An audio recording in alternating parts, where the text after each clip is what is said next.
Olá pessoal, hoje a gente vai começar o nosso Direito Constitucional 1 e primeiramente queria dar boas-vindas a todos esse semestre, um nosso semestre aqui de muito aprendizado e também de muito estudo que a gente vai ter, e eu estarei ministrando a cadeira de Direito Constitucional. Então iremos começar aqui pelo nosso Direito Constitucional 1, Antes da gente entrar no nosso tema da nossa aula, que a aula de hoje será conceito do direito constitucional, Então antes, iremos passar aí e falar um pouquinho sobre o nosso plano de ensino desse semestre, Vamos falar o que iremos ver, Os temas que iremos ver no decorrer desse semestre, tá?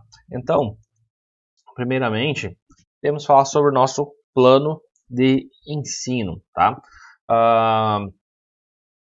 Para quem não me conhece, meu nome é Glauber Gonçalves Holanda, eu sou professor aqui da instituição. Eu já ministrei aula para alguns de vocês que passaram agora para o segundo semestre de Introdução ao Estudo do Direito, Então, para esses que já me conhecem, agora para aqueles que não me conhecem, sou Glauber Gonçalves Holanda, sou formado em Direito pela UBRA, o seu UBRA ali de Paraná, que existia de Paraná. Tenho pós-graduação em Direito Constitucional Aplicado, também tenho pós-graduação em Direito Eletrônico, ou também pode ser chamado de Direito Digital ou Cibernético, existem várias terminologias para essa conceituação. Também sou pós-graduado em Metodologia do Ensino Superior e atualmente estou cursando um mestrado em Direitos Humanos pela Unijuí lá do Rio Grande do Sul, Então, basicamente esse é o meu currículo, Então, eu estou na instituição já vai fazer aí no final do ano completa 2 anos que eu estou na instituição. Bom, pessoal, feito essa apresentação inicial para aqueles que ainda não me conheciam, a gente esse semestre vamos dar um pontapé inicial nesse nosso curso de Direito Constitucional, tá? São 3 direitos constitucionais, A gente vai passar aí pelo 1, 2 e 3, cada um com as suas especificidades, para a gente abarcar todo o direito constitucional que a gente tem, e é muita coisa, Então a gente vai aí destrinchar bem cada um dessas temáticas dentro dos nossos semestres. Então, primeiramente, a gente vai começar aí uma parte mais teórica, uma parte mais abstrata, vindo ali, dando conceitos, trazendo como funciona essa parte do constitucionalismo, ou movimentos constitucionais, como a gente vai ver, o direito constitucional, trazendo o conceito do direito constitucional em si. Então, a gente tem aqui a nossa ementa, que a gente vai ver um pouquinho melhor como é que vai ser. Primeiramente, temos nossos objetivos. O estudo do direito constitucional é de suma importância para o operador do direito, considerando que as normas constitucionais estão no ápice, a gente vai ver bastante isso, no ápice da pirâmide normativa.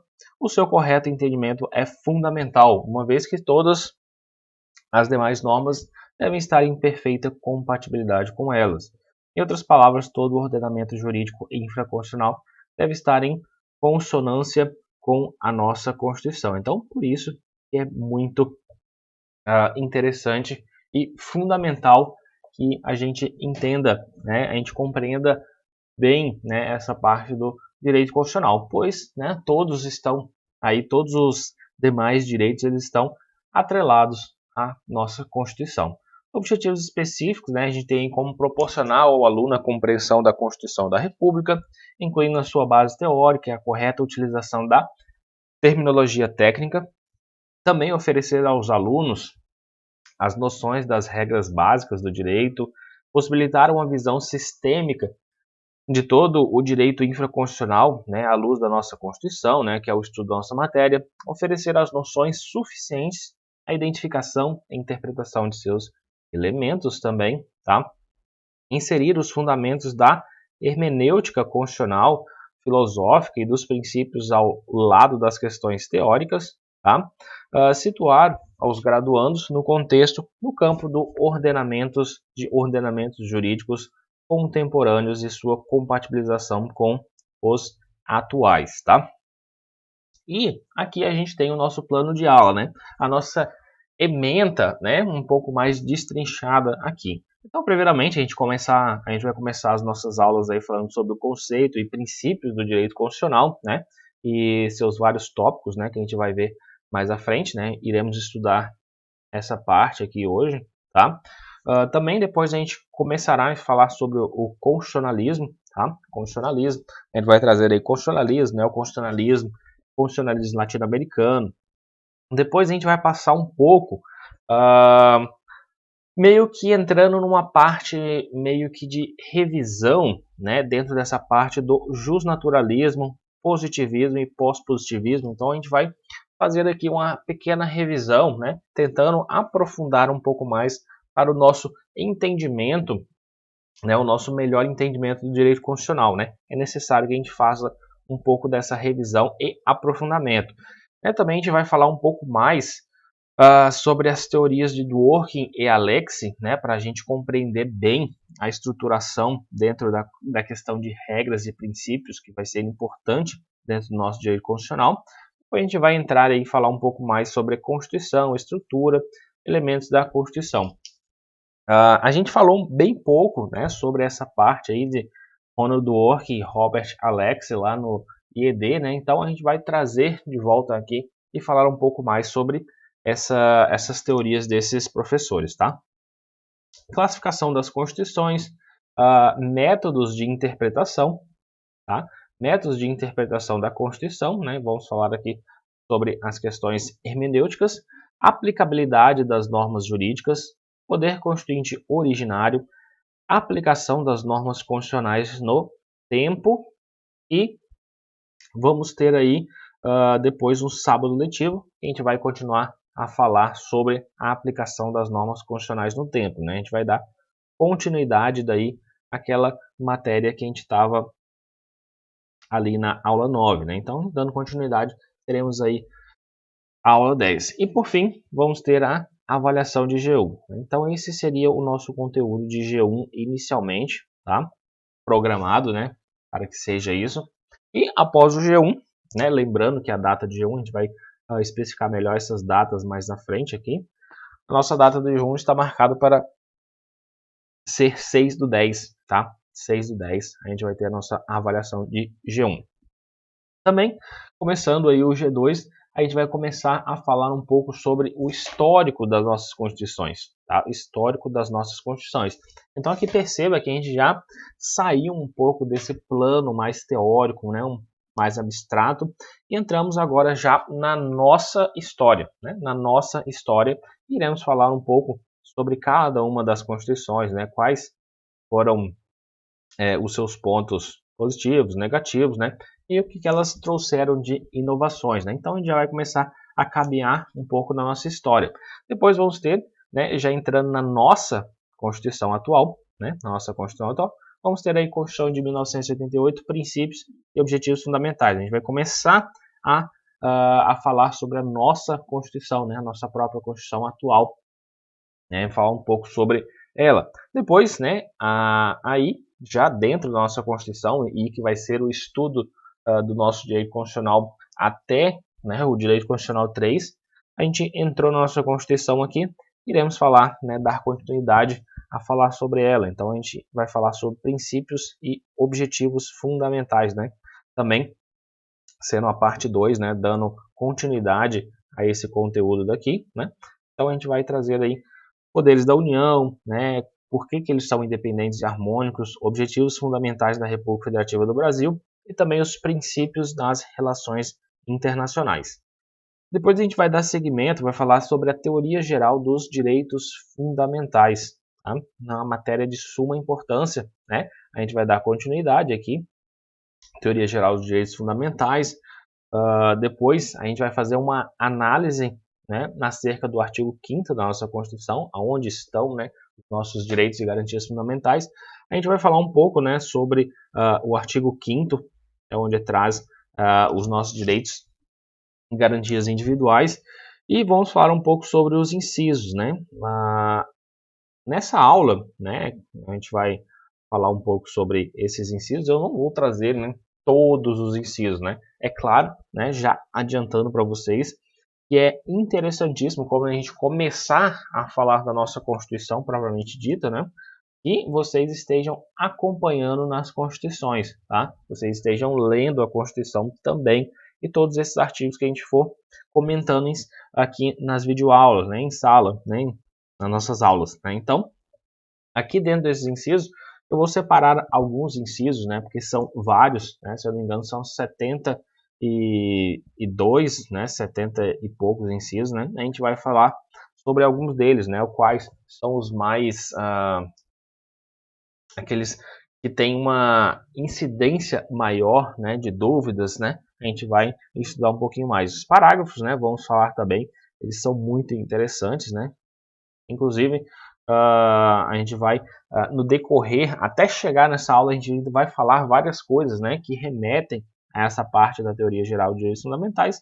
Depois vamos falar, né, ter uma visão geral aí sobre os remédios constitucionais, somente uma visão geral, porque a gente vai aprofundar melhor essa questão dos remédios constitucionais lá no Direito Constitucional 3, né? Então, não vamos ter pressa, vamos falar só uma visão geral sobre eles, tá? Depois, os direitos sociais, né? Falar rapidamente um pouco sobre esses direitos sociais, tá? A sua teoria geral por detrás deles, né? E depois falar um pouquinho sobre o artigo 6º aqui, né? Os direitos sociais em espécie, né? Então a gente vai falar um pouquinho sobre e final a gente vai ter a nossa avaliação. Então essa é o nosso cronograma, né? O nosso cronograma aí de primeira mão do nosso semestre, né? Então até o dia 24, né, iremos ter todas essas aulas, né, todos esses conteúdos. Né? Dia 24 do 11 teremos a nossa avaliação de G2, tá, pessoal? Bom, a avaliação, né, vocês já estão mais acostumados agora, né, com a nossa metodologia, então a gente segue essa metodologia, tá?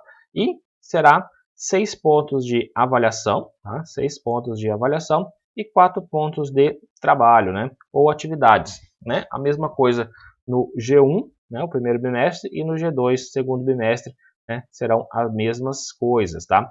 Então, isso tudo, né? Gerando 10 pontos, tá? Então é o seguinte, iremos ter essa avaliação e os trabalhos, né? Eu vou avisar mais da frente, mas a minha metodologia de trabalho vai ser a mesma que a gente fez no IED, né, Introdução ao Estudo de Direito. Né? A gente vai ter aí 6 pontos de avaliação, 4 pontos de trabalho. Eu vou fazer 4 atividades, cada uma valendo 1 ponto.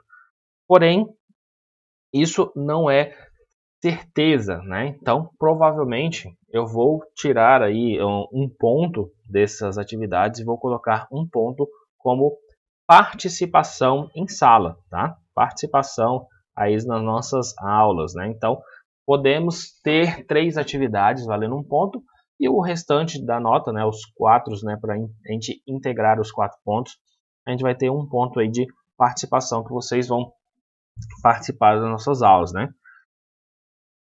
Avançando, a gente tem a nossa biografia básica, né? A biografia básica, temos aí como Paulo Bonavides, curso de Direito Constitucional, Alexandre de Moraes, curso de Direito Constitucional, e José Afonso da Silva, né? José da Silva, Direito Constitucional positivo. Porém, essas bibliografias, elas são bibliografias mais, né, são doutrinas mais clássicas, né? Então, a gente vai adotar algumas que têm uma terminologia mais fácil, né? Eu posso dizer, mais fácil da gente entender, né? Não tão clássica, não tão densa, né? Como essas, né? Então, a gente vai usar mais as doutrinas do Pedro Lenza, tá? Aqui como biografia complementar. A gente iremos usar mais o Pedro Lenza, Natália Masson, Marcelo Novellino, tá? E de vez em quando André Ramos Tavares, né? Bem de vez em quando André Ramos Tavares. Então, basicamente, iremos trabalhar com essas doutrinas aqui. Pedro Lenza, Natália Masson, e Marcelo Novelino, tá?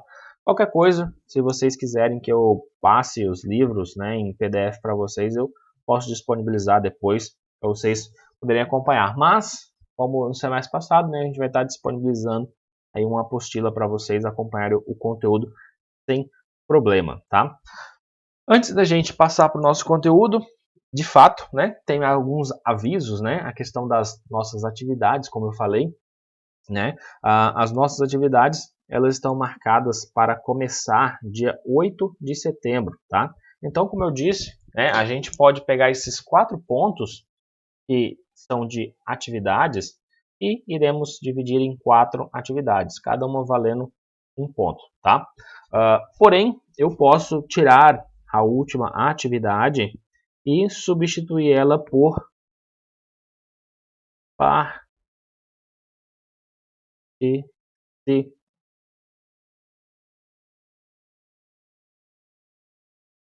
participação de vocês, né? Então, porque né, a gente trabalhou semestre passado e vocês estão bem quietos, né? Então a gente tem que instigar mais vocês a participarem das aulas, né? Participarem das aulas. Então a gente vai fazer aí algumas participações aí que eu vou conversar mais com vocês e a gente vai fazendo essa questão, né? E para incentivar vocês, né, essa questão aí da participação, a gente pode dedicar um ponto, né, para que vocês estejam ganhando aí por participação, tá?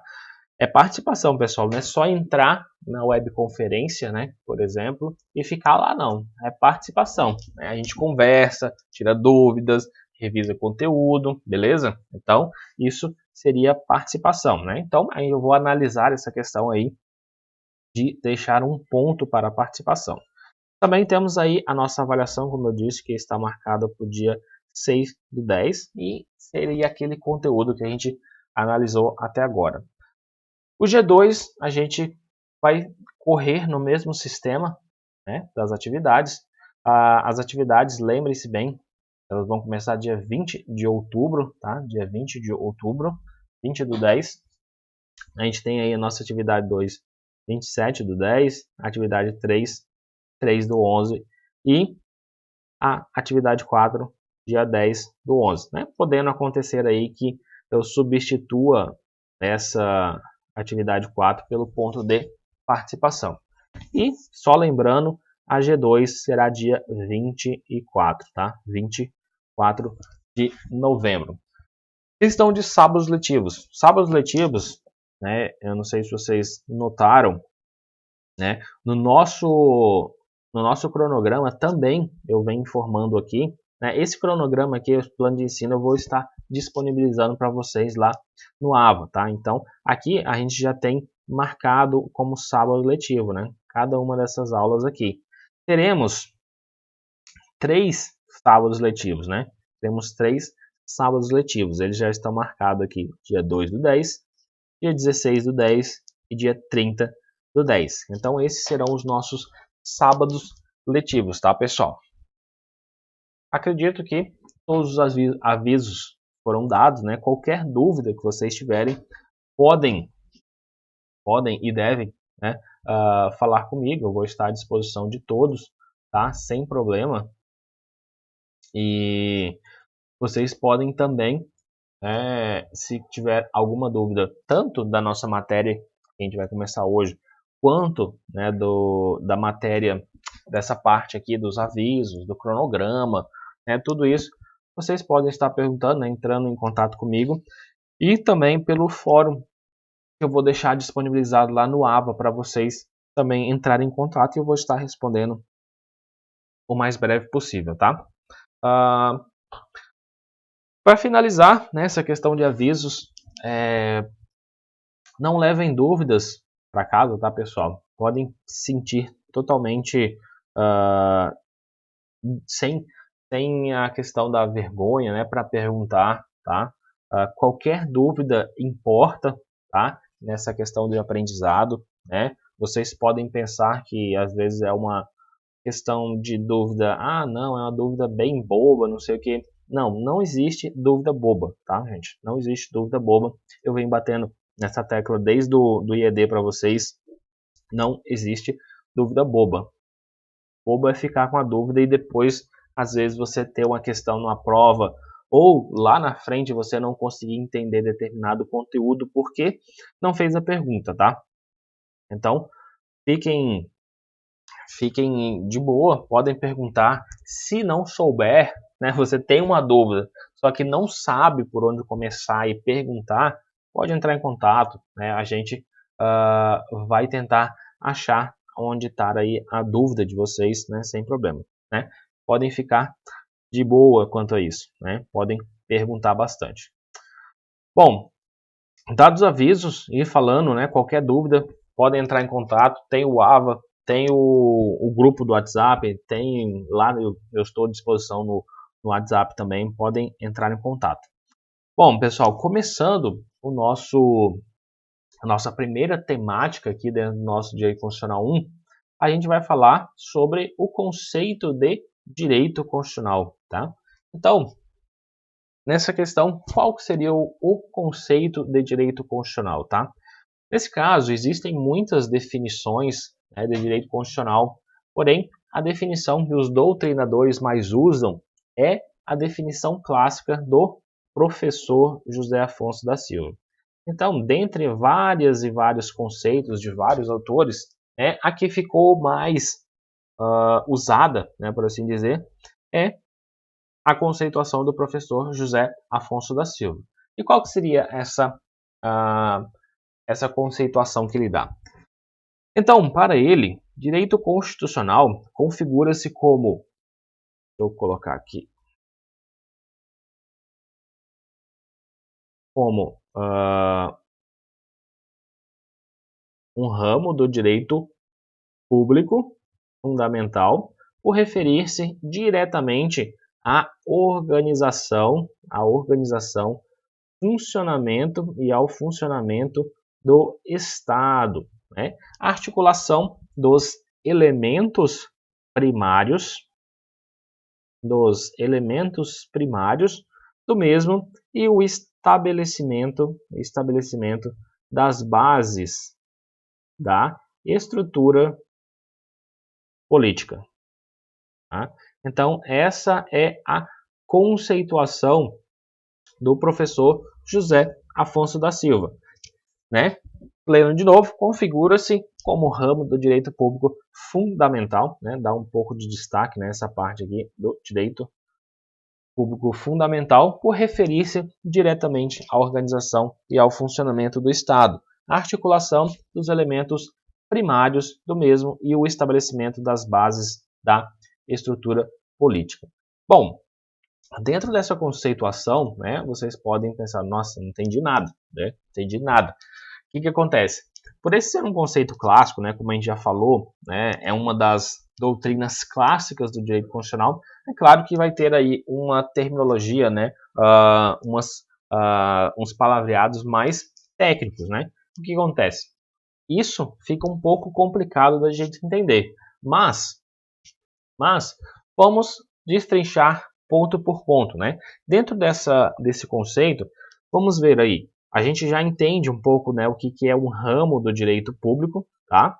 A gente já entende isso, mas é bom a gente dar aquela revisada, né, sobre isso, né, para ficar bem certinho o que é um ramo do direito público, ainda mais um ramo do direito público fundamental, né?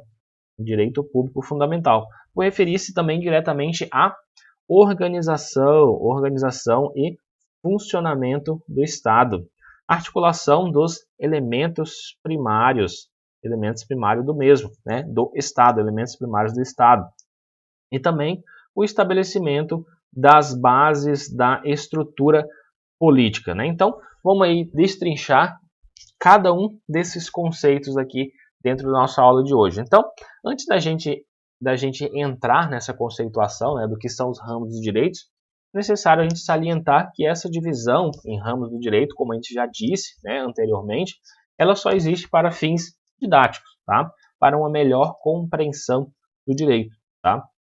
Porque o direito em si, ele é uno e indivisível, tá? Então, o direito ele é uno e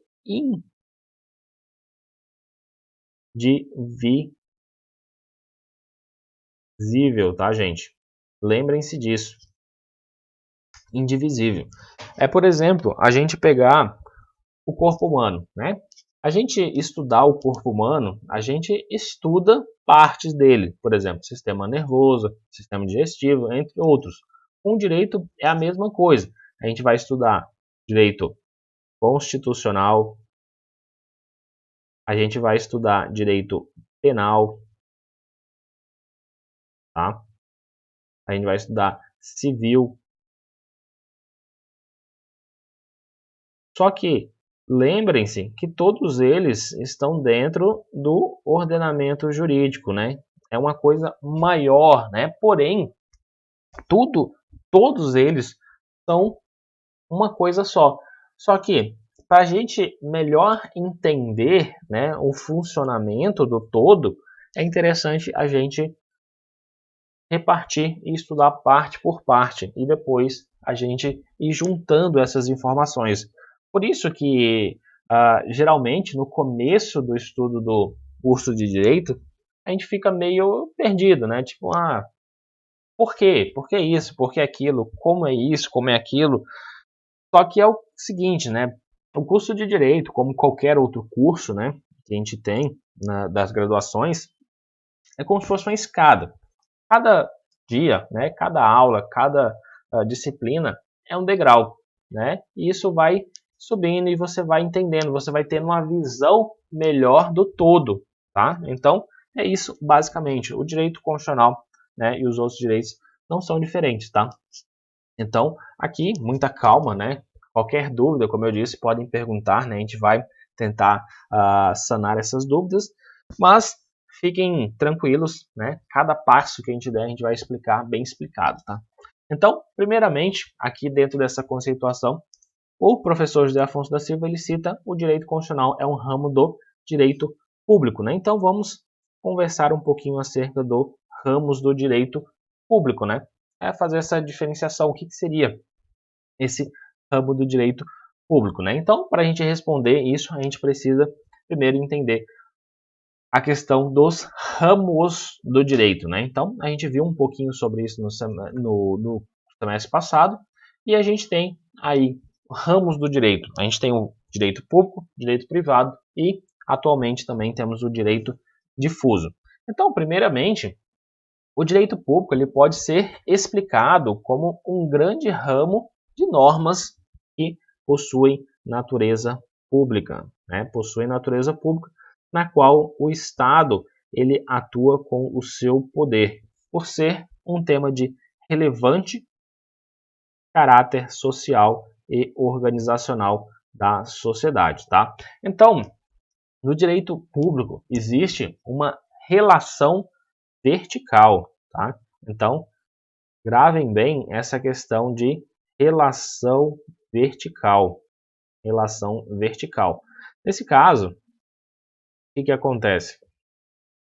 Sugere aqui que existe uma hierarquia. O Estado, ele estará no topo dessa relação, né? Ele vai estar no topo e o particular estará na base, tá? Ele estará na base. Não basta apenas que o Estado ele figure como parte na relação jurídica, né? Na relação jurídica, a gente já viu o que seria uma relação jurídica, né? Então, o Estado ele não basta que ele apenas figure nessa relação jurídica. Precisa haver esse status de hierarquia, tá? Precisa haver esse status de hierarquia entre o Estado e o particular, né? Ele está na posição de superioridade, né, do Estado na relação. Por exemplo, a gente tem como exemplos aí do direito público, temos o direito constitucional, né, que é o nosso estudo de agora, direito processual, direito penal, entre outros. Então, né, para fazer essa pequena revisão acerca desse ramo do direito, o direito público tem essa característica, né, de ter uma relação vertical, onde o Estado ele está aí numa relação de superioridade, né? Precisa haver hierarquia.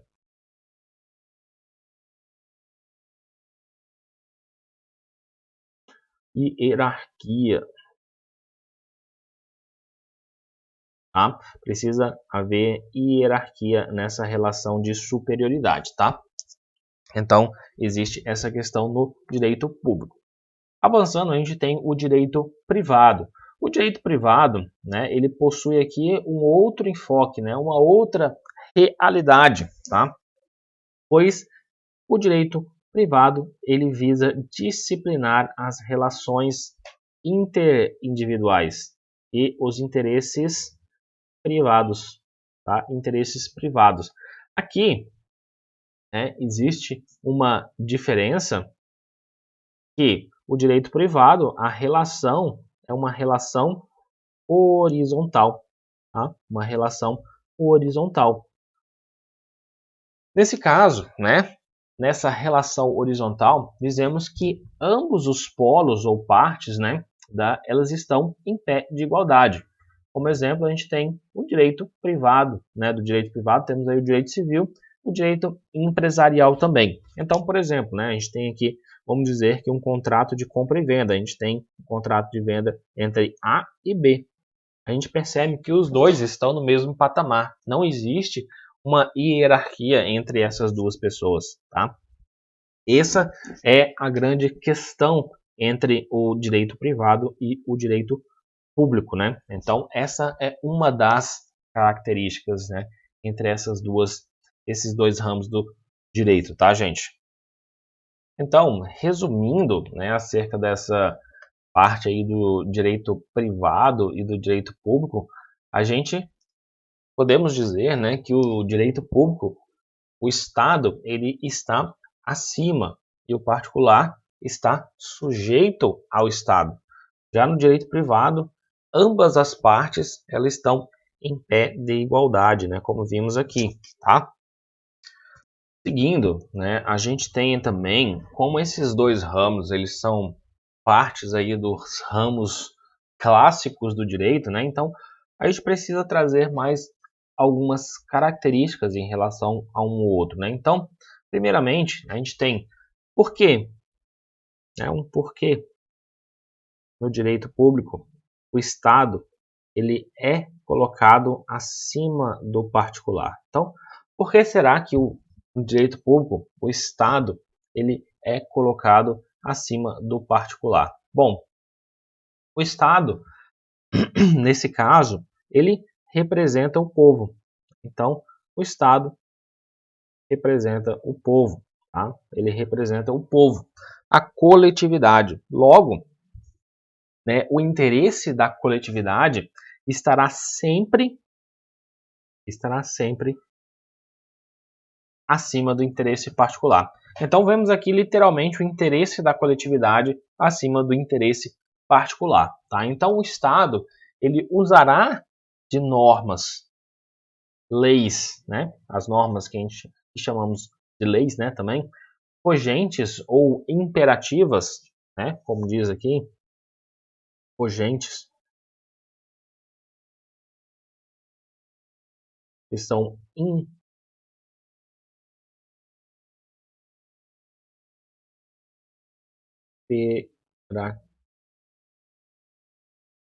imperativas, né? São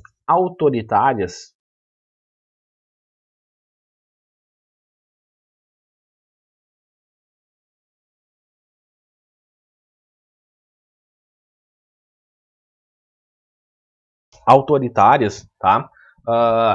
Elas são normas que não podem ser afastadas pela vontade das partes, tá? Então aqui as partes que a gente fala, né, o povo, né, as pessoas que estão sob o guarda-chuva desse ordenamento jurídico, eles não podem afastar essas normas cogentes por livre e espontânea vontade, né? Tipo, nesse caso, né, não são normas obrigatórias, né? Não será, elas são normas obrigatórias, quer dizer, elas não são facultativas ou opcional, né? Então, a gente diz aqui que o direito público ele é formado por normas cogentes, né? Que tem essa característica de imperatividade, de autoridade, né? Então, queira você ou não, né, você estará sujeito a essas normas. Você não tem uma liberdade de escolha, tá?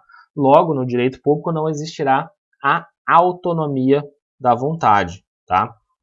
Então, não existe autonomia da vontade do particular, pelo fato, né, do direito público estar preocupado em cuidar com a coletividade.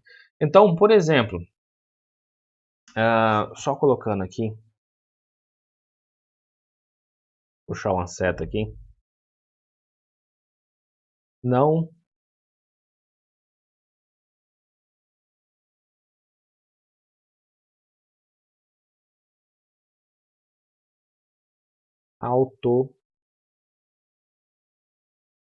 autonomia da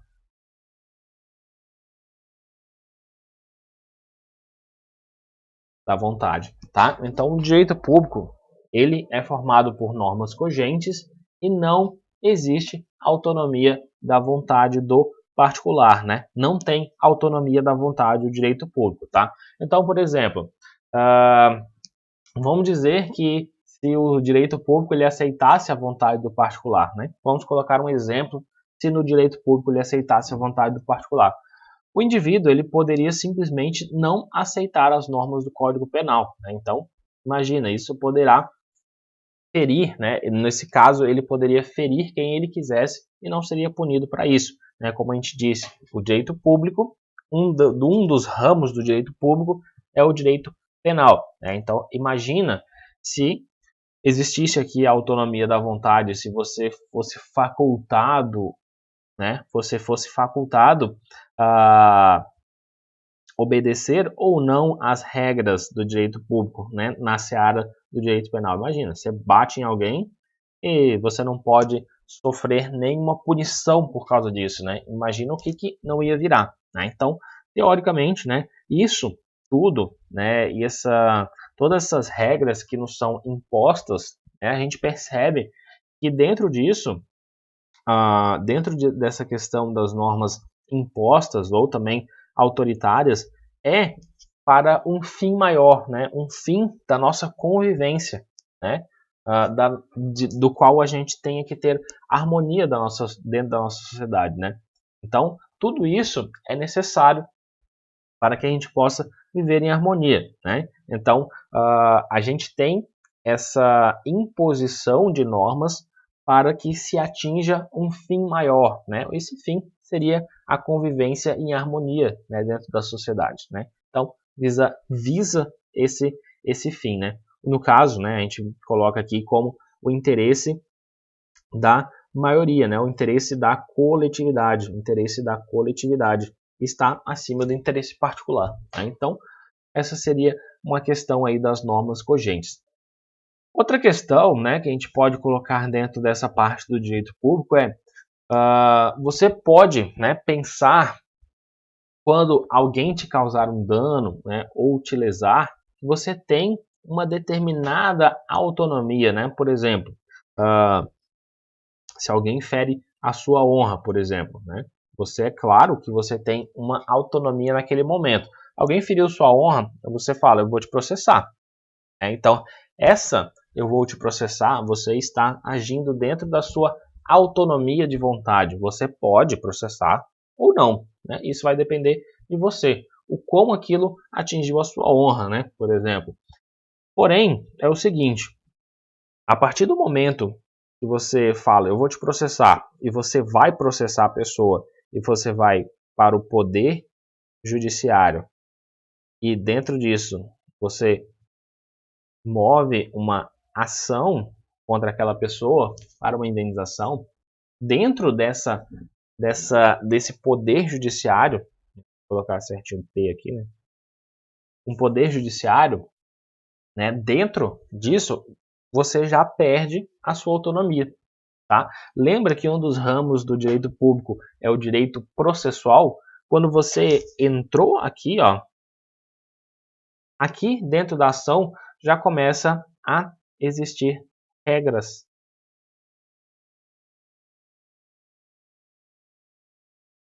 Regras pré-determinadas para que se possa estabelecer uma determinada segurança jurídica que vai dar o caminhar do processo, né? O caminhar da ação. Então, dentro dessa parte aqui, ó, do Poder Judiciário, dentro do Poder Judiciário, aqui sim existem efeitos de normas cogentes. Agora, daqui para fora, se você, existindo aquela situação que eu falei, de uma pessoa ofende a sua honra, aí você pensa, eu posso processar ou não. Aqui você tem uma autonomia. A partir do momento que você move uma ação contra essa pessoa, ali dentro é necessário você respeitar aquelas regras pré-determinadas para que o seu processo tenha andamento, tá? Imagine o seguinte, se fosse aqui dentro essas regras, elas tivessem autonomia da vontade das pessoas, né, do advogado, o advogado poderia simplesmente chegar e falar o seguinte, chegou ali a ação, o juiz decidiu, o juiz pegou e decidiu a sua ação, tem lá a decisão, tá? A decisão, claro, dentro da decisão vai ter uma parte que vai perder e vai ter uma outra parte que vai ganhar, né? A gente coloca essa definição, tá? Então, sendo uma parte no qual está satisfeita, claramente você não vai entrar com recurso, mas a parte que não está satisfeita com a decisão do juiz, ela pode fazer jus a um recurso. E o recurso de decisão de primeiro grau é apelação, né? Se eu não me engano, o prazo para que você proponha aí um recurso de apelação é de 10 dias. Imagina se houvesse uma autonomia da vontade e o advogado chegasse nessa parte aqui, na apelação, e falasse o seguinte, eu não quero 10 dias, eu estou com muita coisa a fazer, né? Tem que fazer a festa do meu filho, tem que fazer uma viagem, que eu estou muito estressado. Não, 10 dias não, né? Eu quero 20 dias aí para essa apelação, eu acho que dá para chegar a tempo, né? Se não der, eu coloco mais um prazo aí. Imagina como ficaria todo o sistema se todo mundo pudesse, dentro disso, colocar suas próprias regras, né? Ter a sua autonomia da vontade em cima dessas regras. Né? Imagina o caos que não ia virar. Então, é por isso que é necessário que existam regras, né? Em determinados momentos, né? Em determinadas localidades, em determinados procedimentos, é necessário que tenham regras pré-definidas. Né? Então, existe isso para, né, no caso aqui que a gente estava falando aqui, né, para que exista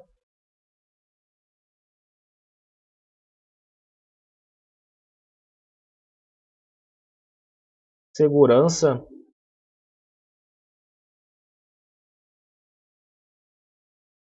jurídica, tá? Deixa eu só apagar aqui.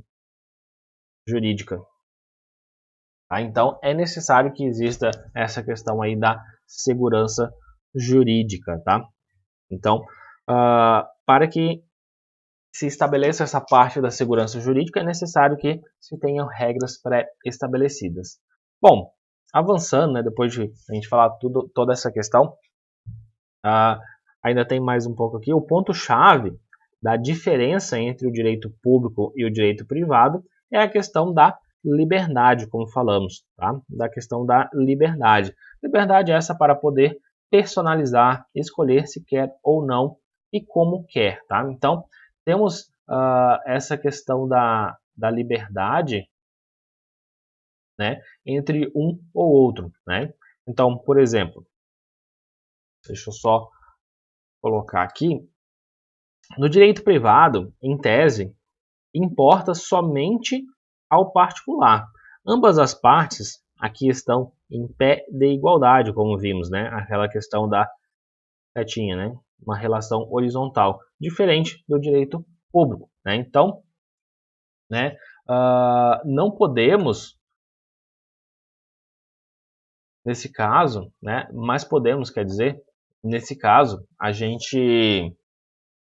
mas ainda assim podemos nos perguntar, tá? Se no direito privado existe a autonomia da vontade, porque existem tantas regras nesse ramo, né? Se existe também a nossa autonomia da vontade, porque existe tanta regra dentro desse ramo, né? Se a gente pegar aí um Código de Direito Civil, existem N regras lá, existem milhões de regras lá dentro também. Por quê? Porque no direito privado, as normas, elas são apenas normas dispositivas, normas que vão dispor, né? Falam como deve ser, tá? Falam como deve ser, mas não obrigam, né? A grande questão aqui, não obrigam como as normas cogentes, né? Elas dão um certo poder de escolha. Por exemplo, um contrato de compra e venda, você pode escolher se quer ou não e como quer. Existe uma certa liberdade que as normas dispositivas trazem. Não é uma liberdade total aqui nesse caso, tá? Então, a gente precisa ver também que no direito privado não existe a questão da liberdade total, né? Existe um determinado ponto que você pode chegar, tá? Porque, por exemplo, no contrato existe a forma correta de fazer um contrato de compra e venda. Porém, no contrato de compra e venda, contrato de compra e venda, existe lá o modelo correto, mas você pode sim adicionar algumas cláusulas, tá? Você pode adicionar mais algumas cláusulas dentre aquelas que já são, vamos dizer, pré-definidas, né? Não existe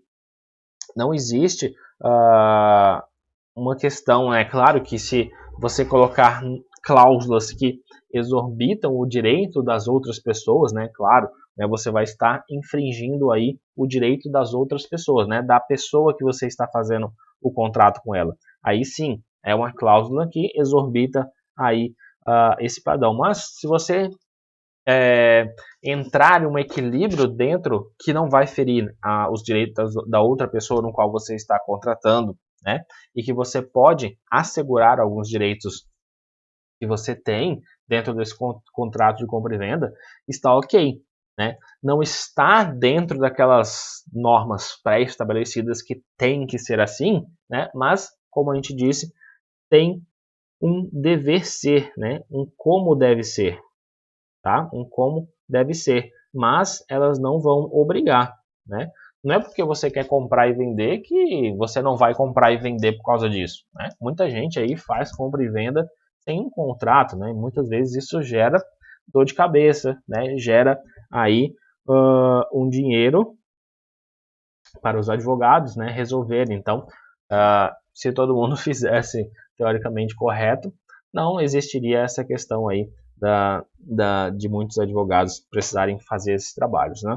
Resolver, né, essas questões. Bom, então aqui a gente tem, né, só para a gente revisar essa questão aí do ramo do direito público e do direito privado, né? Trouxe algumas características para a gente deixar bem analisado essa parte.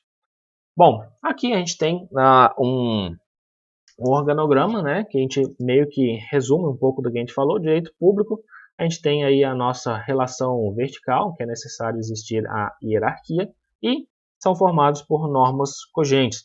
Já o direito privado tem essa relação horizontal, né, a gente coloca aqui como uma relação de igualdade entre as partes, né, a gente tem até o desenho, né, de relação de igualdade entre as partes, e são normas dispositivas, normas essas que demonstram, né, elas dispõem como deve ser, mas não vão obrigar, né? Então são formados aí por normas dispositivas, né? Direito público e direito privado. E depois temos aí o direito difuso, que a gente também viu um pouquinho sobre ele, né, ali no Introdução ao Estudo de Direito, né? Então, o direito difuso, depois, né, temos aqui o ramo do direito difuso, que trata dos direitos transindividuais, né? Ou seja, aqueles direitos que, a palavra-chave, ultrapassam a esfera de um único indivíduo, né? Por exemplo, o direito ambiental, direito ao consumidor, direito previdenciário, entre outros, tá? Então, os direitos transindividuais, eles se originaram de conflitos sociais instaurados no último século, obrigando o reconhecimento e a proteção de direitos como a educação, segurança, meio ambiente, saúde, entre outros de natureza fluida, tá? Cuja titularidade compete a todo cidadão, né? Eles ultrapassam a esfera de um único indivíduo, né? Gerando assim direitos para uma sociedade inteira, para um povo inteiro, né? Para várias e várias pessoas, muitas das vezes que não vão, a gente não consegue estabelecer quem são, né? Então, por isso, ultrapassa a esfera de um único indivíduo. Então, né, podemos dizer que os direitos transindividuais ou direitos difusos e coletivos em sentido amplo, tá? Em sentido amplo, tá?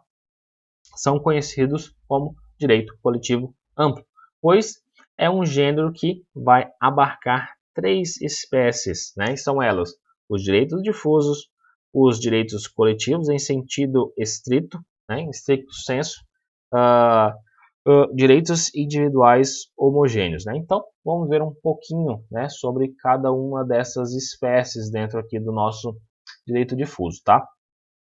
Então, bom, acerca do direito difuso, né, acerca do direito difuso, vamos ter a seguinte definição. São direitos transindividuais, de natureza indivisível e de que sejam titulares pessoas indeterminadas e ligadas por uma circunstância de fato, tá?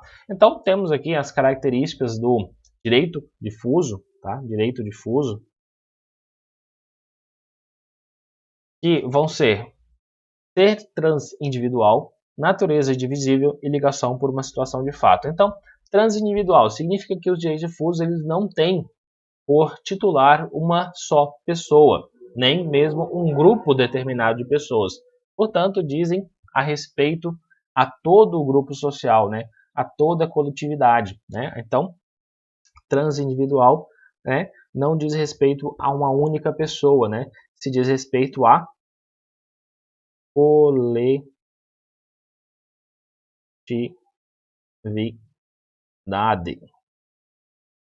tá?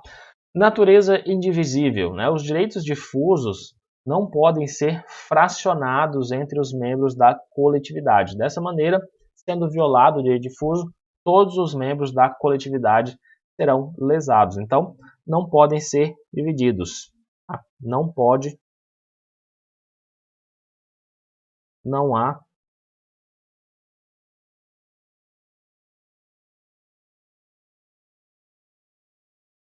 divisão, tá? Então, se for aqui lesado, né, todos serão lesados. Não há uma divisão específica quem foi lesado, não. Toda a coletividade foi lesada. E ligação por uma situação de fato. Então, todos os sujeitos que compõem a coletividade são ligados por uma situação de fato. Né? Nesse caso, não é necessário que entre eles exista alguma relação jurídica, por exemplo, né? Então, né, a gente coloca aqui só sublinhar essa ligação, né, por uma situação de fato, tá? Uma situação de fato. Então, por exemplo, um exemplo sobre essa questão de direito difuso seria o caso de um produtor que coloca no mercado produtos com alto grau de nocividade ou periculosidade, tá, à saúde dos consumidores. Perceba nesse caso que é uma circunstância de fato que reúne os consumidores em uma coletividade que foi lesada pelo produtor. Além dessa parte do consumidor, ainda existe a violação ao meio ambiente, tá? Existe a violação, né, do meio ambiente através dessa emissão de poluentes por fábrica, né, que a gente falou, que não são admitidos em lei, tá? Então tem toda essa questão aí. Já avançando os direitos coletivos estricto sensu, tá? Segundo o Código de Defesa do Consumidor, são direitos transindividuais de natureza indivisível, como falamos, de que seja parte titular grupo, né? Que seja titular grupo, né? Frisem bem essa parte de grupo, categoria ou então uma classe de pessoas ligadas entre si, né? Ou com a parte contrária por uma relação jurídica base, né? Mas fiquem, né, dentro dessa parte de direitos coletivos, né? Grupo, categoria ou classe de pessoas ligadas entre si. Então, nesse caso aqui dos direitos coletivos estricto sensu, né, os titulares do direito são determináveis ou passíveis de identificação, né? Então, como a gente colocou, né, eles são determináveis. Por quê? Porque eles fazem parte de um grupo, categoria ou classe de pessoas ligadas, né? Então, eles são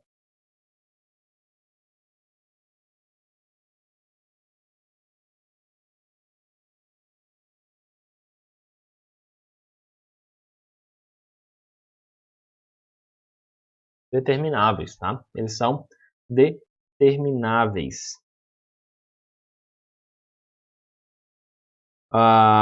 Então, né, como a gente falou, um grupo, classe ou categoria, eles estão ligados entre si por uma relação jurídica base. Então, isso significa que o direito coletivo ele depende de uma relação jurídica que reúna os sujeitos em um grupo, classe ou categoria antes de qualquer violação ou ameaça de violação a um direito indivisível dessa comunidade, tá?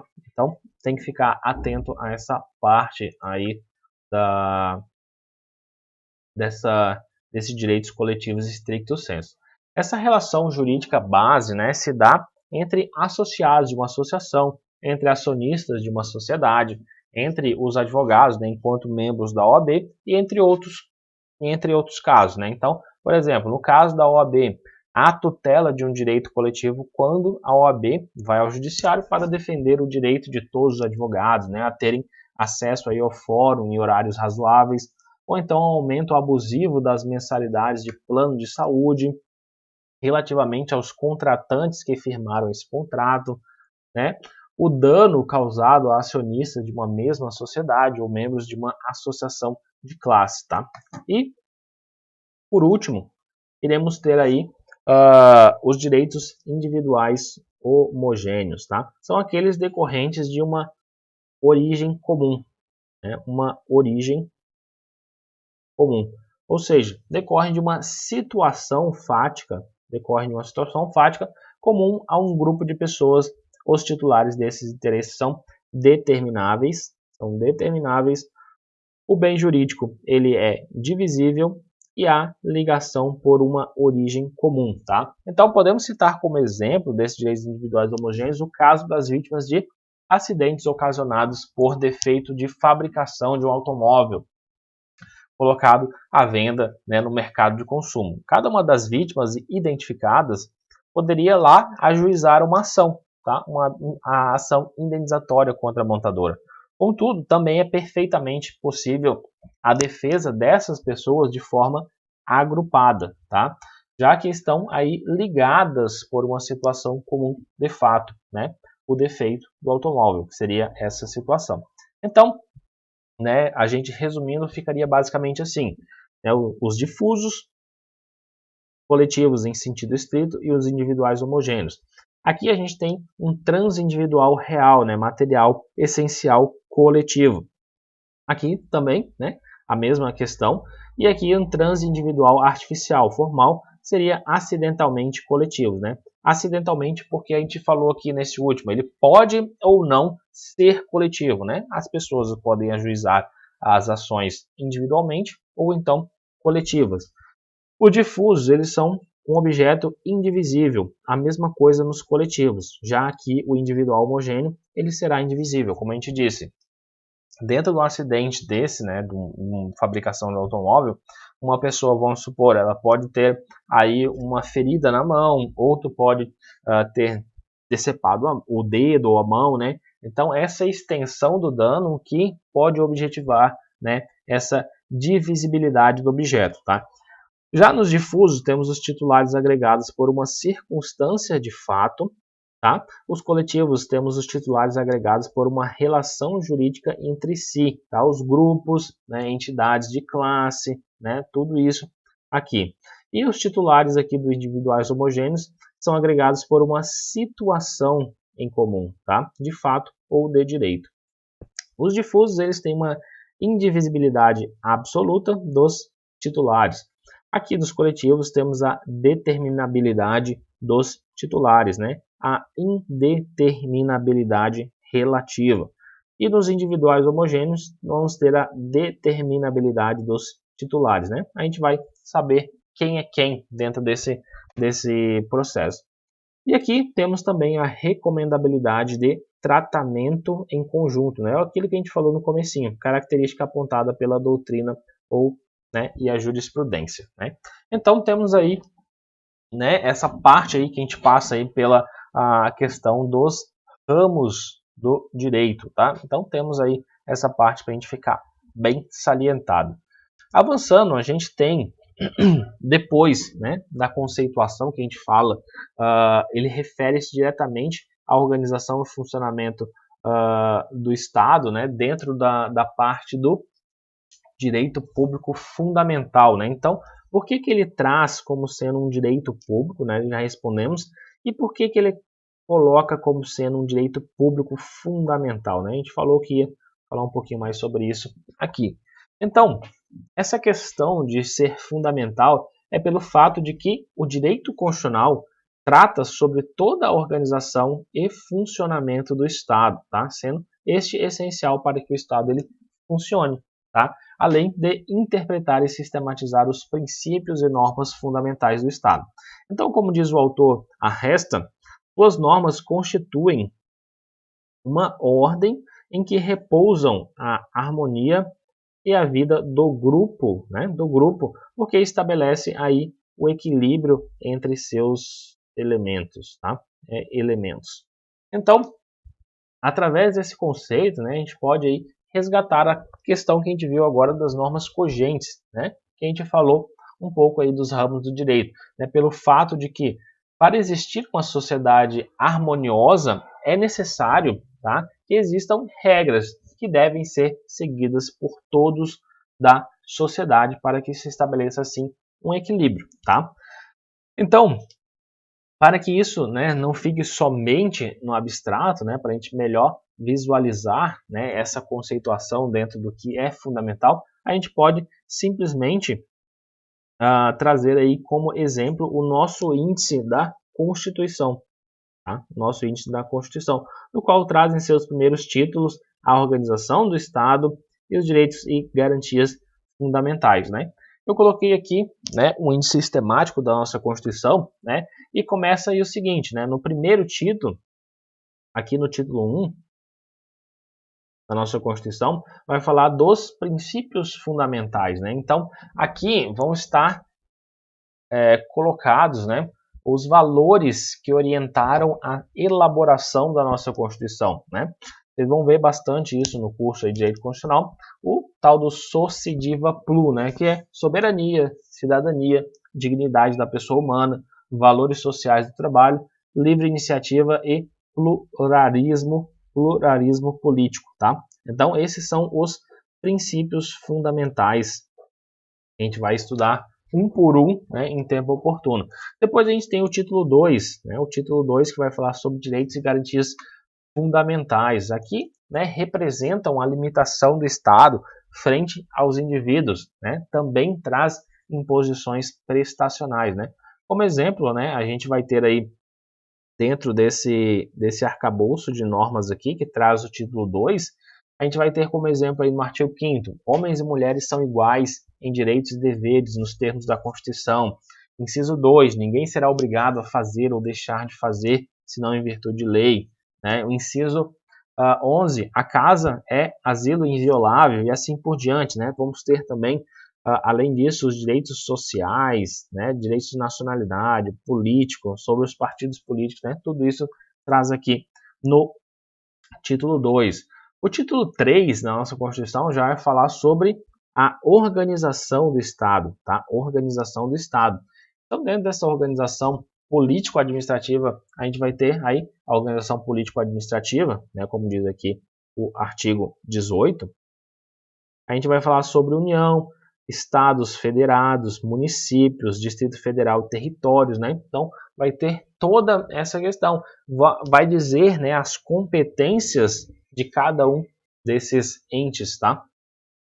No título 4, para finalizar, temos aí da organização dos poderes, né? A organização dos poderes que vai trazer aí o legislativo, vai trazer o executivo e mais lá no final vai trazer sobre o judiciário, além de também falar sobre as funções essenciais da justiça, né? Que vai falar sobre Ministério Público, advocacia privada, defensoria pública, né?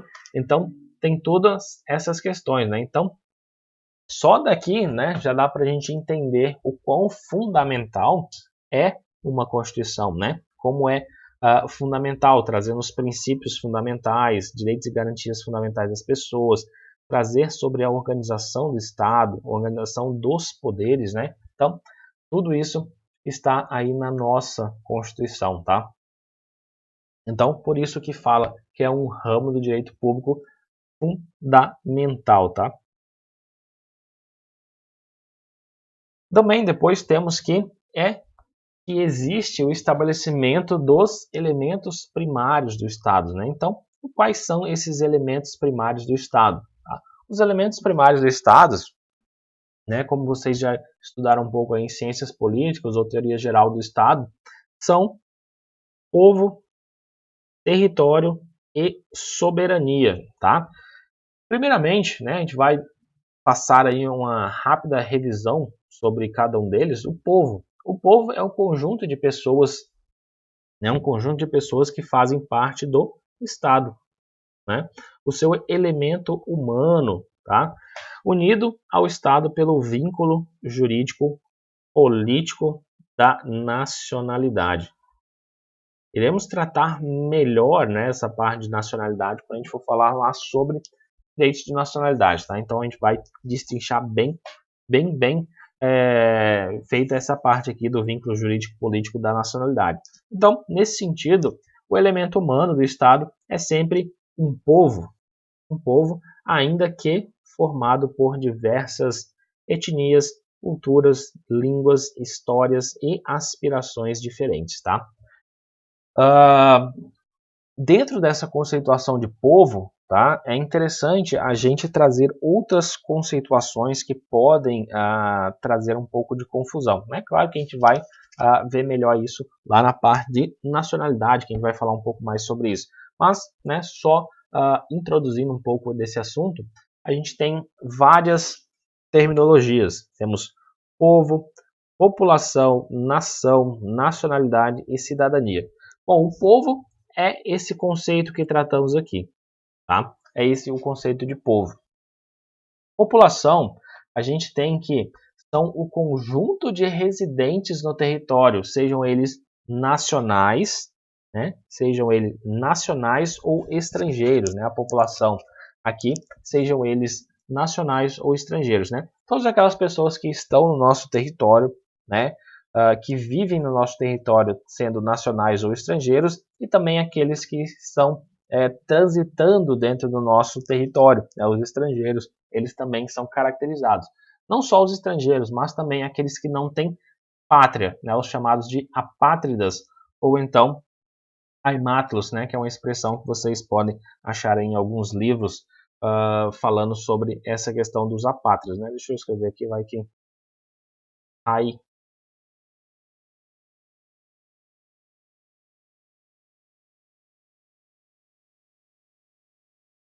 aimátulos, né, é a expressão de apátridas, né, aqueles que não têm nacionalidade, são os apátridas, né, uma expressão estrangeira que a gente pode achar aí nos livros, né, das doutrinas de direito.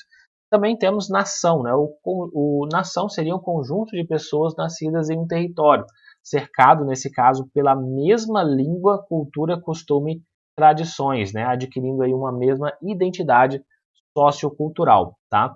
Então, são os nacionais distintos dos estrangeiros, né? São os brasileiros natos ou naturalizados, nesse caso, tá? A gente tem aqui, né, como a gente fala do povo, diversas etnias, culturas, né? A nação seria né, o povo dentro de uma dessas diversas etnias, culturas, né, que eles se dividem, né? Então, por exemplo, uma nação que tem uma cultura, né, que tem a mesma língua, por exemplo, a gente pode citar aí um exemplo do Canadá, né? Lá no Canadá tem duas línguas, né? Tem o inglês e tem o francês, né? Então, são diferentes nações, a gente pode colocar assim. Nacionalidade é o vínculo jurídico-político, como a gente estabeleceu aqui em cima, tá? Vínculo jurídico-político que liga o indivíduo a determinado estado, fazendo com que esse indivíduo passe a integrar o povo desse estado e, por consequência, desfrute aí dos direitos e submeta às obrigações. Já a cidadania, né, tem por pressuposto a nacionalidade, né? Então, ele tem que ter a nacionalidade para ser cidadão, né? E o cidadão é aquele que tem a sua titularidade dos direitos políticos, né? A questão de pode ser votado ou pode votar, né? A questão de quem tem aí o título de eleitor, né?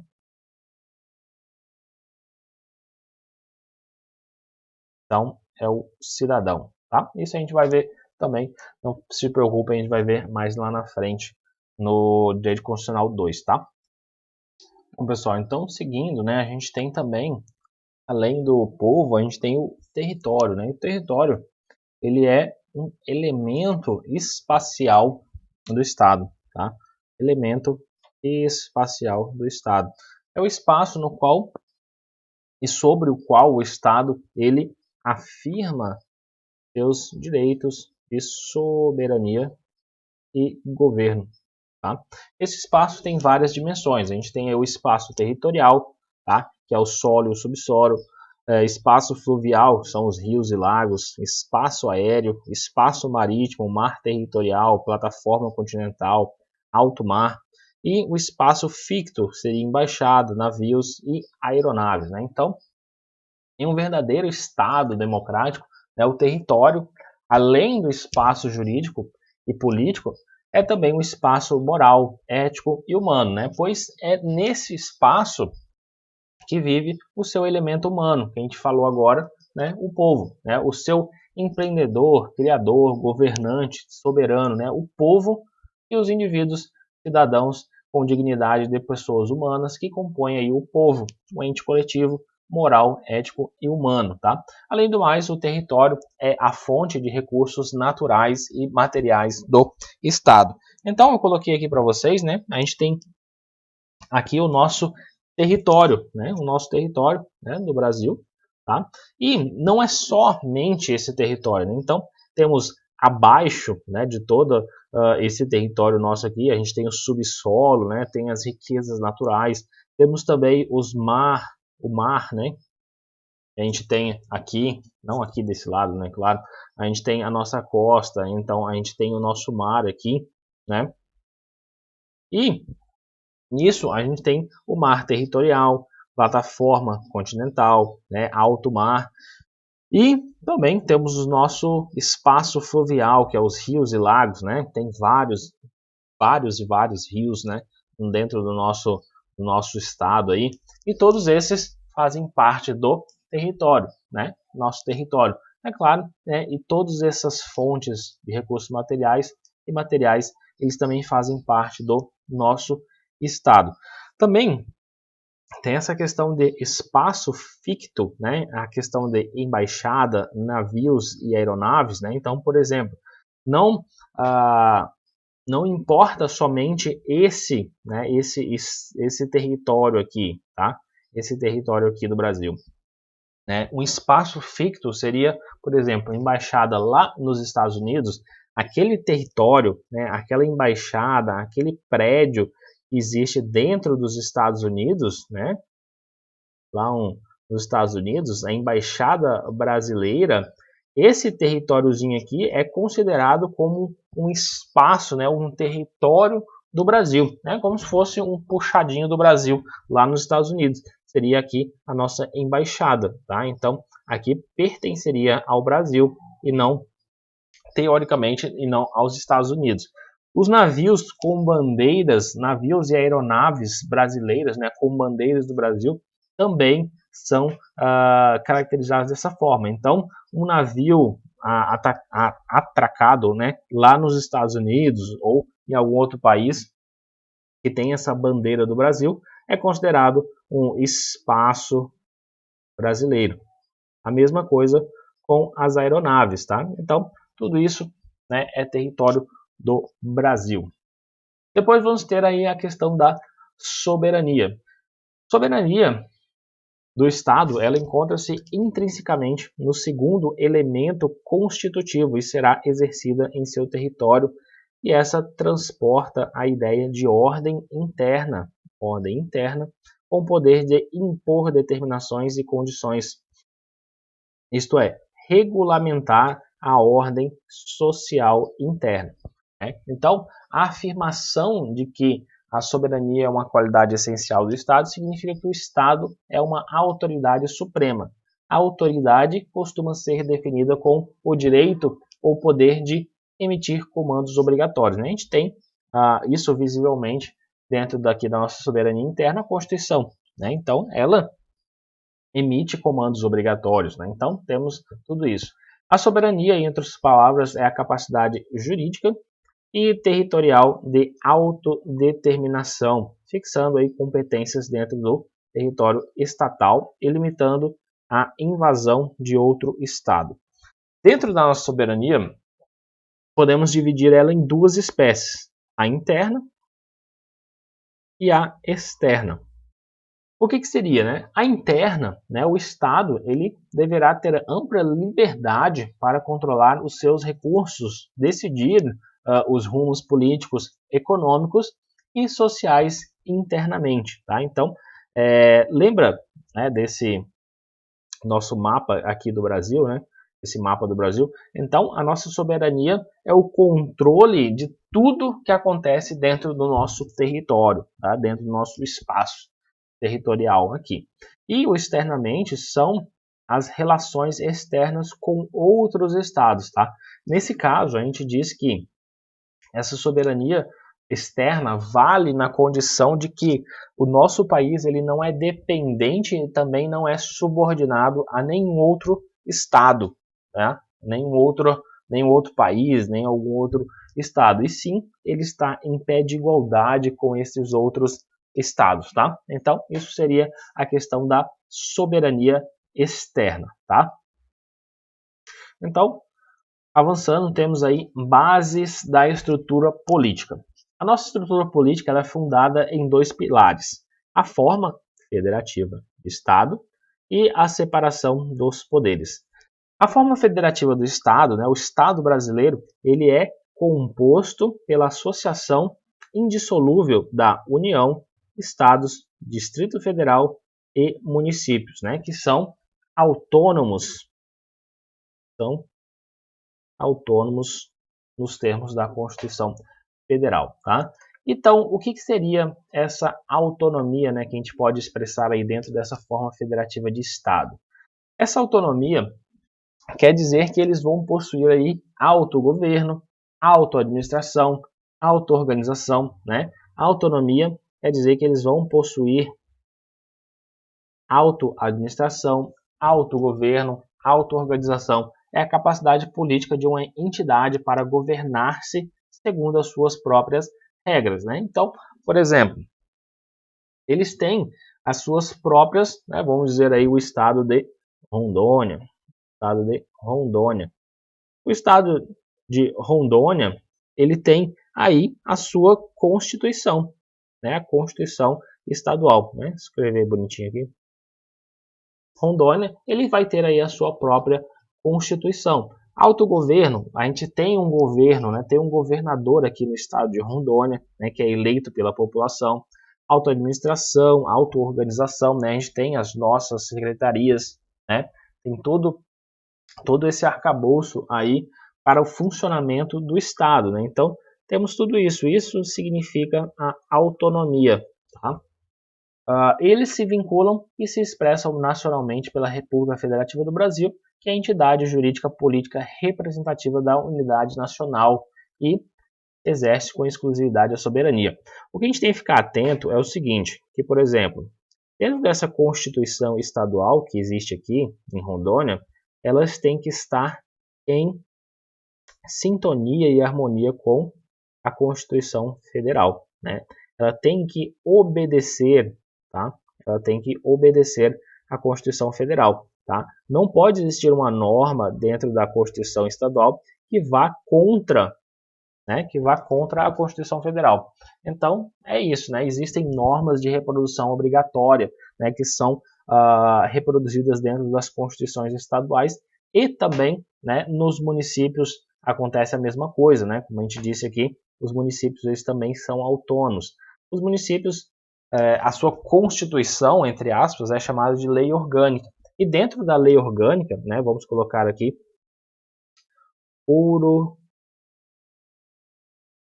Preto do Oeste, né? Aqui a nossa lei orgânica, né? Ela vai obedecer tanto a Constituição do Estado como também a Constituição Federal, né? Então tem toda essa obediência, tem esse escalonamento em cima que a gente vai ver mais para frente. Mas, pessoal, né, essa matéria aqui a gente vai ver bem mais, destrinchar melhor as sistemáticas mais lá para frente, tá? E também separação dos poderes, né? Leve em conta as funções do Estado. Aqui temos o legislativo, o executivo, o judiciário, né? Temos essa separação dos poderes, tá? Então, assim temos que o legislativo, né? Ele tem como seu poder de elaborar as leis, né? E também fiscalizar, né? É das funções primordiais aí do legislativo. O executivo ele vai aplicar essas leis e desenvolver atividades para atingir os objetivos da sociedade, e o judiciário para resolver os conflitos, né? Aplicando aí as leis que foram criadas, né? Elaboradas pelo legislativo, né? Como diz aqui, com base nas leis, tá? Então, tudo isso, né? E dentro dessa questão aqui, né, só para a gente trazer qual que seria a finalidade, como a gente falou ali da autonomia, qual que seria a finalidade da separação dos poderes? Rapidamente, né, dentro dessa finalidade da separação dos poderes é para preservar a liberdade individual, né, a liberdade do povo, e não ter uma concentração do poder, né? Isso seria combater diretamente o absolutismo, né? O absolutismo que seria o exercício do poder político, né?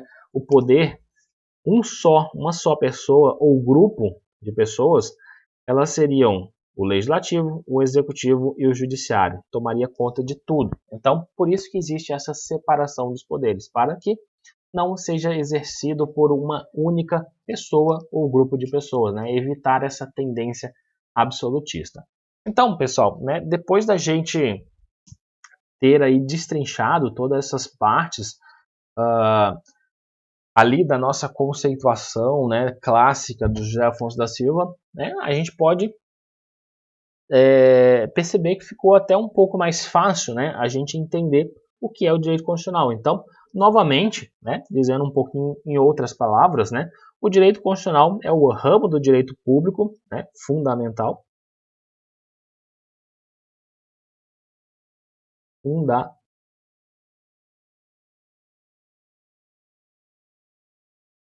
fundamental, né, não pode esquecer disso, que trata da estruturação, né, o que leva, né, a essa questão de ser fundamental, a estruturação do Estado, sintetiza normas e instituições e dispõe sobre as bases e elementos fundamentais do Estado, né? Então temos aqui, né, essa conceituação aqui do direito constitucional. É o ramo do direito público fundamental que trata da estruturação do Estado e sintetiza normas e instituições que dispõem sobre as bases e elementos fundamentais do Estado, tá? Bom, finalizado essa parte aqui do conceito de direito constitucional, é interessante a gente passar a analisar uma distinção interessante dentro desse nosso primeiro contato aqui com o direito constitucional, que é a distinção entre Estado democrático de direito e Estado de direito, tá? Primeiramente, o Estado de direito, ele começa na Europa após a Revolução Francesa. Tá? Tudo isso aqui a gente vai analisar com muito mais cuidado lá na frente. Então, com essa transição do Estado absolutista, que a gente falou agora, que é quando o poder ele é concentrado em uma única pessoa, né? A gente pode colocar aqui, por exemplo, o rei, mas também pode ser por um grupo também, né? Houve essa transição do Estado absolutista para o parlamentarismo. Então, tivemos aqui o começo do Estado de Direito, marcando aqui um processo de limitação do poder do Estado. Então, eles limitaram aqui o poder do rei, né? Eles limitaram o poder do rei. E então o direito começou a controlar o governo, né? Eles tiveram mais regras, né? Regras essas que limitavam a atuação desse rei ou então de um grupo que dominava ali a determinada cúpula do poder, né? Então, existe esse período inicial, ele foi marcado, né, pelo liberalismo, né? Então tivemos o liberalismo, né? Tivemos esse liberalismo, ou seja, pelo absenteísmo estatal, que era basicamente que as pessoas não queriam que o Estado se metesse em suas vidas. Então criou-se aí o liberalismo. Antes tínhamos o absolutismo e depois com isso, né, com essa entrada aí desse parlamentarismo, houve essa liberação, né, teve essa maior liberdade do povo, no qual o Estado ele não se metia na vida das pessoas. Então, diferente do absolutismo, que centralizava todo o poder político e econômico nas mãos de uma única pessoa, né, nessa época, o Estado liberal ele criou uma oposição contra o governo que era controlador e centralizador, né? Ele era, nesse caso, voltado para a valorização da autonomia e também para a proteção dos direitos dos indivíduos, garantindo assim a liberdade de fazer o que eles desejarem, desde que não violem o direito dos outros, tá? Então, na primeira metade do século XX, o Estado ele começou a ser mais presente na vida das pessoas. O Estado ele começou a regulamentar relações jurídicas de maneira mais forte, né? E o Estado começou a ser exigido também, a fornecer prestações materiais, direitos fundamentais sociais prestacionais que são chamados aí de direitos de segunda dimensão, tá? Aqui a gente pode caracterizar como os direitos de primeira dimensão, tá? Primeira dimensão. Então, aqui temos os direitos de primeira dimensão e aqui os segundos. Por quê? O Estado ele tinha libertado, né? Ele tinha uma liberação muito grande. E o que aconteceu? A indústria começou a oprimir muito os direitos das pessoas, né? Colocava as pessoas para trabalhar muitas e muitas horas, não pagava direito, pagava pouco, né? Então, as pessoas começaram a pedir que o Estado intervisse, né? Nessa liberdade desenfreada que começou a ser gerada, né, por essa ganância mais das pessoas, né, que eles queriam quanto mais trabalho, mais. Isso gerou aí um problema, né? Então chamaram aí o Estado para que ele intervisse nisso e criasse mais regulamentações, né? Tivesse mais prestações materiais, né, como a gente coloca aqui, prestações materiais para essas pessoas. Então, né, a grande questão entre o Estado de Direito e o Estado Democrático de Direito seria que no Estado Democrático de Direito existem mecanismos de controle de poder estatal, como a gente disse, né? Houve aqui um processo de limitação do poder do Estado, né? Isso seria o Estado de Direito. Já, né,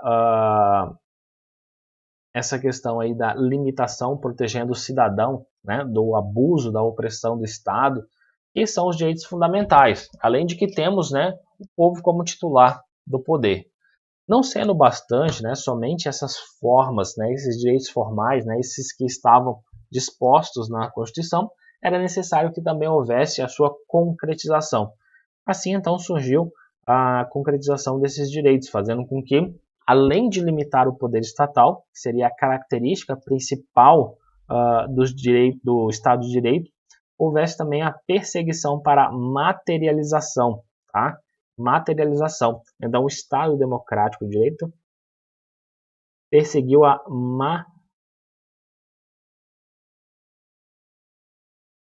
ter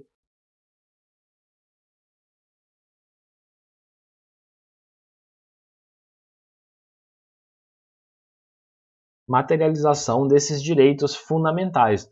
Não é porque estava na nossa Constituição que as pessoas têm direito à saúde, têm direito a trabalho, têm direito a lazer, que isso estaria implantado também no mundo concreto, tá? Então isso fica bem diferente aqui, né? Então houve essa busca, né? O Estado democrático de direito, ele busca essa materialização, enquanto o Estado de direito houve aí somente essa limitação do poder, né? Então essa é basicamente a diferença entre esses dois estados, né? A gente vai aprofundar melhor, né, dentro dessa questão mais para frente. Depois a gente segue aqui nos princípios norteadores do direito constitucional, tá? Então podemos resumir os princípios norteadores em 3 acepções básicas. Temos aí o princípio da supremacia da Constituição, o princípio democrático e o princípio da limitação do poder estatal. Então, o princípio da supremacia da Constituição vai dizer o seguinte, né? No nosso ordenamento jurídico é composto por um arcabouço de normas jurídicas, né? A gente tem a nossa Constituição, leis ordinárias, leis delegadas, medidas provisórias e muitas outras. E essas espécies normativas elas estão organizadas em nosso ordenamento em uma relação de hierarquia. É o que chamamos aí de escalonamento normativo. Ou seja, nós temos espécies normativas superiores e espécies normativas inferiores. Então, por óbvio, o nosso ordenamento jurídico lá no topo dessas normas, tem aí a nossa Constituição Federal, tá?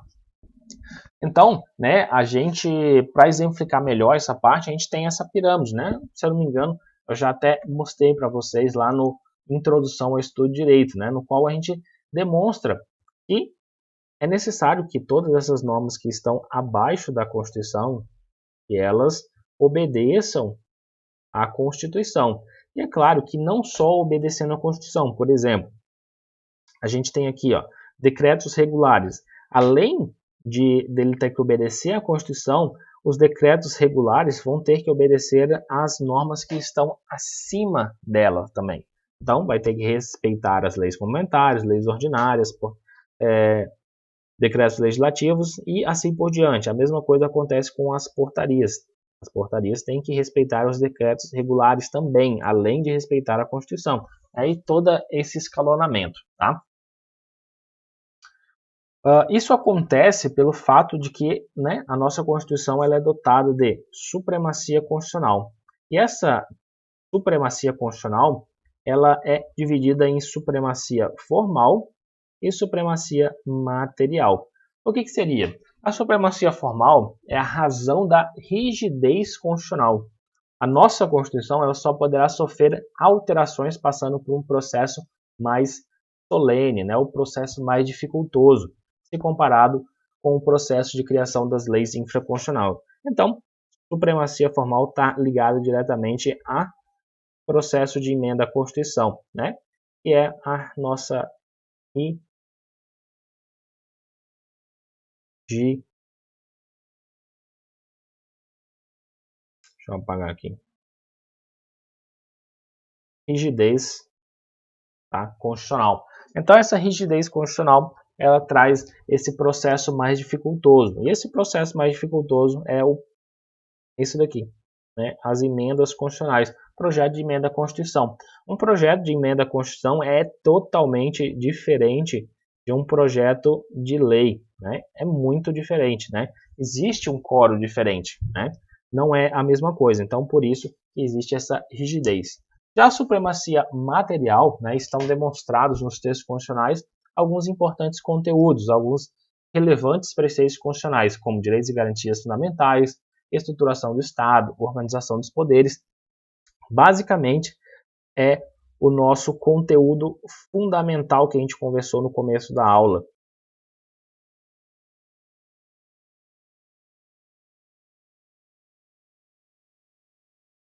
Tá? Então, aqui, como a gente falou do fundamental que traz esses direitos e garantias fundamentais, a estruturação do Estado, a organização dos poderes, e outros conteúdos que são relevantes preceitos constitucionais. Então, essa daqui que é a supremacia material, a supremacia formal, é a sua rigidez constitucional, tá?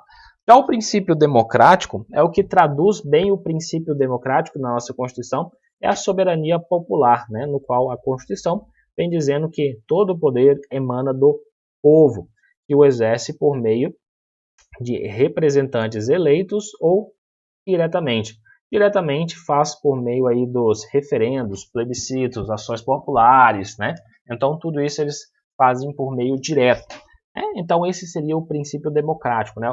O poder que tem, né, ao nosso país vem do povo. E esse povo ele exerce esse poder por meio de seus representantes, né, que são os políticos que são eleitos, né, pelos nossos votos, ou então podem ser exercidos diretamente, como eu disse, por meio de referendo, plebiscito, ação popular, né?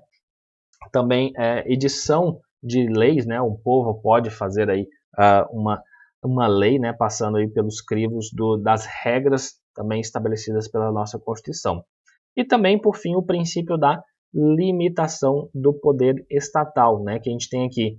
E como vimos lá no nosso breve resumo histórico dentro do Estado Democrático de Direito, para que se chegasse aos direitos fundamentais que conhecemos hoje, eles passaram por muitas evoluções, né? E uma dessas evoluções foi o fato de haver uma limitação do poder estatal na vida dos indivíduos. Então, a nossa Constituição, ela traz essa garantia de que o Estado não irá intervir na vida privada das pessoas, né? Não numa determinada forma absolutista, né, de tirar todos os nossos direitos, mas às vezes é necessário sim intervir, como a gente vai ver mais para frente, tá? E depois, por fim, terminando, a gente traz aqui algumas importâncias, né? Como o direito constitucional ele é importante, né? A gente traz aí com relação ao direito constitucional o direito administrativo, né? Então, o direito administrativo, né, e o direito constitucional são dois ramos que vão se entrelaçar, dado a sua relação com o objeto do Estado.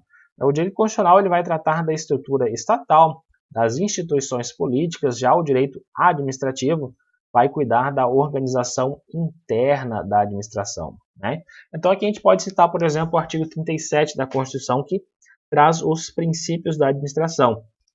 Como aí o artigo 37 fala, a administração pública direta e indireta de qualquer dos poderes da União, dos Estados, do Distrito Federal e dos municípios obedecerá aos princípios da legalidade, impessoalidade, moralidade, publicidade e eficiência. E também é o seguinte, aí temos aí vários e vários incisos, né, que vão falar sobre determinados e variados assuntos dentro da administração pública. Então, demonstra, né, essa importância que tem a nossa Constituição e, como eu disse, né, dentro da Constituição ela ramifica várias outras matérias dentro do nosso direito.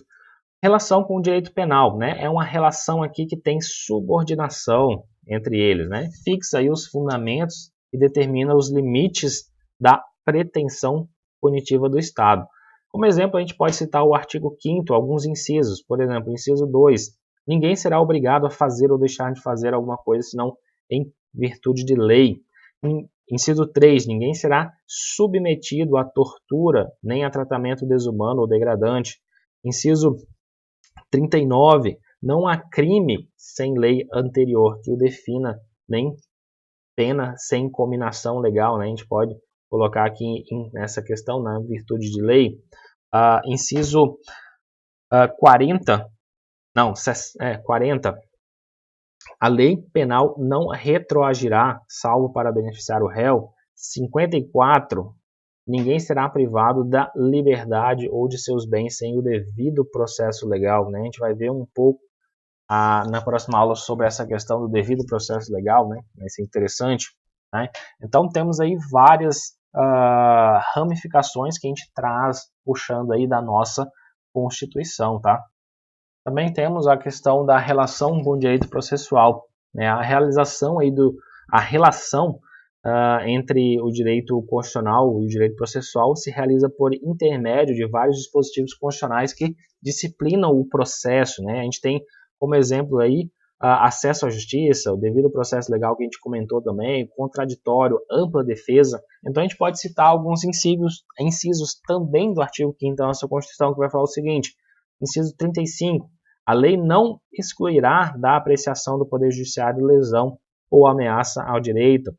Inciso 36, que vai falar: a lei não prejudicará o direito adquirido, ato jurídico perfeito e coisa julgada. Inciso 54, né, como a gente já disse, ninguém será privado da liberdade de seus bens sem o devido processo legal. 55, aos litigantes em processo judicial ou administrativo e aos acusados em geral são assegurados o contraditório e ampla defesa, com os meios e recursos a ela inerentes, tá? E, por último, relação com o direito do trabalho, né? A gente poderia ficar aqui falando sobre essas matérias, né? Mas vamos finalizar aqui no direito do trabalho. Também temos várias normas que são elencadas na área do direito trabalhista, que estão na nossa Constituição. Por exemplo, artigo 6º, são direitos sociais, a educação, saúde, alimentação, trabalho, moradia, transporte, lazer, a segurança, a previdência social, proteção à maternidade, à infância, a assistência aos desamparados na forma dessa Constituição. Também temos aí o artigo 7º da nossa Constituição, fala os direitos, são direitos dos trabalhadores urbanos e rurais, além de outros que visem a melhoria de sua condição social.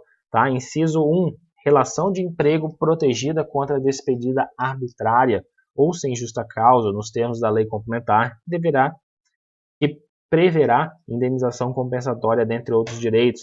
Inciso 2, seguro-desemprego, em caso de desemprego involuntário. E 3, Fundo de Garantia de Tempo de Serviço, né, o FGTS aqui. Então, temos aqui todas essas ramificações, que a gente viu aqui um pouco delas, sobre, né, a importância do direito constitucional. Né, e como a gente já falou no começo, e ramifica, e a gente tem tudo isso que é derivado da nossa Constituição e, né, está lá no ápice, né, da nossa pirâmide de ordenamento jurídico. Bom, pessoal, a gente finaliza a nossa primeira aula por aqui. E qualquer dúvida, como eu disse, podem postar no fórum, né, no AVA, ou então podem estar entrando em contato, né, comigo. Né, qualquer coisa a gente responde. Bom, pessoal, boa semana, bons estudos e até a próxima aula, tá?